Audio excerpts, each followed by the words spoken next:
Okay, and just a quick little video on putting it together. But the good news is putting it together is easier than taking it apart. So this, of course, is our new one, and just go ahead and snap it on in. Snaps in pretty darn easy.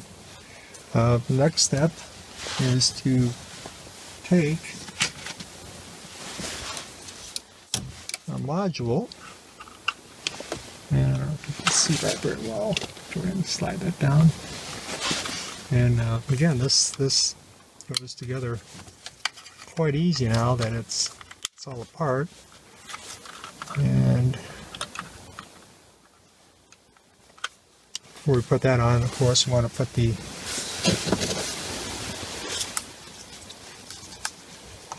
Clockspring on. Again,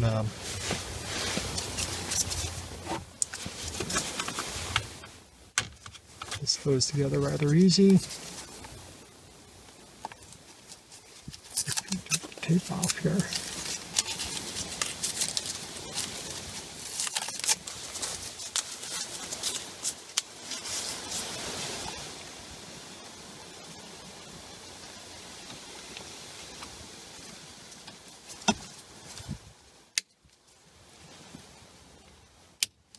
Okay, now we have this part on. Next step is to put our module on in. You can see the mating slides here. Slide on up. Goes together a whole lot easier, like I say. Then, of course, you have your little screw.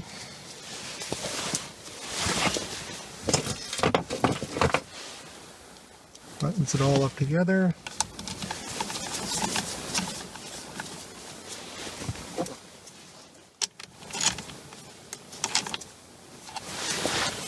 For that,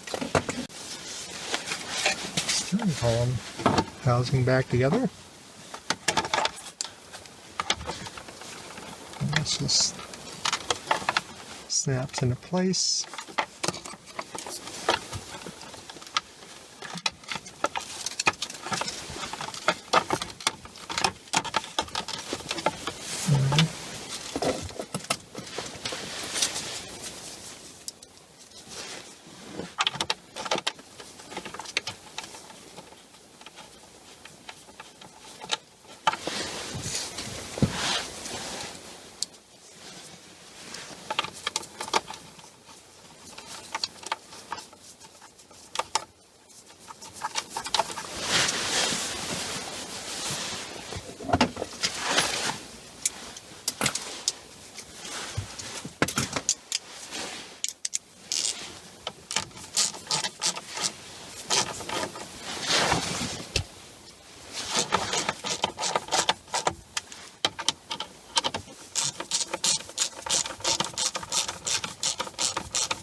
And these have little hinge pins, so you just pop these in place.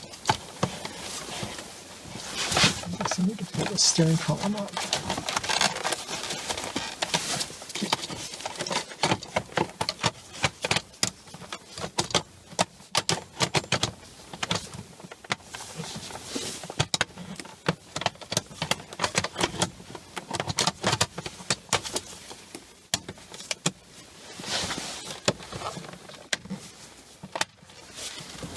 Alright, next step is just to put the steering wheel on and finish it on up. And then we'll do the diagnostic and double check, make sure everything's okay. Okay, I've got everything all buttoned up. By the way, that airbag goes on there rather easy, you just have to push it on. And one other thing, I put some blue thread locker on the nut, or I should say on the bolt holding the steering wheel on. Again, that's just want to make sure that when you're driving down the road, the steering wheel doesn't come off. And as far as the ultimate test here, and if I can hold the camera, so if I go on over here to the cruise control switch, now it goes on and off. And of course, I can hit the cell button and decel. So I'd say that this is a success. One other thing too, and that is that when you do this, make sure it. Not only is it a good idea for you to disconnect the battery just because you're messing with the airbag, but if for some reason the key is on and the airbag is disconnected, you'll get a diagnostic light. And if you have a diagnostic light, you have to have something to reset it. So if you disconnect the battery, you eliminate that risk.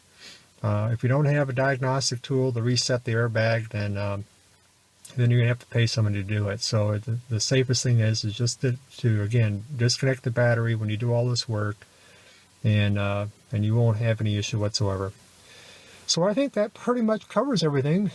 I hope you enjoyed it.